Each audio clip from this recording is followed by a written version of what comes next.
dog tired na. Tired na wala seat man. Bombo na, man gone.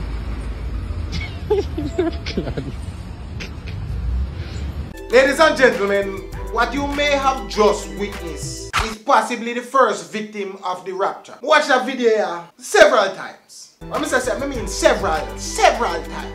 And for the love of Papa Jesus, can somebody explain to me where the man go? I mean, I said to myself, if he got to the left, you would have seen it. Or the man recording would have seen it. Because even though the field of view of the camera kind of stays up, the man have a wider field of view, so he would have seen when he go to the left. But it looked like I don't let him go. And the boss pan the camera to the right.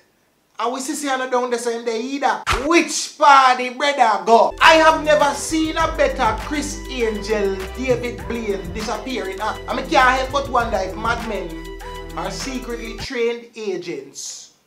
The way they out in the public are observe and report back to a secret organization. I'm gonna start keep a closer eye on M.A.D.M.A.N as of today. But even so, they still might be able to pull off them type of trickery and just disappear in front of me. Want somebody tell me where the man go? Right now, we have my brain a breathe, I feel like say, oh, you know, say M.A.D.M.A.N. I wonder if it is not even like a name. I wonder if it's an acronym and it means something different. M.A.D.M.A.N. Men appearing dunce, moving about normal. And that's what I mean. Men appearing dunce moving about normal. Because M.A.D.M.A.N, you know, they go on like they don't have no sense, not true? And then them a walk around among normal people. Open your eyes now. Pay attention to them M.A.D.M.A.N here. Where the brother come?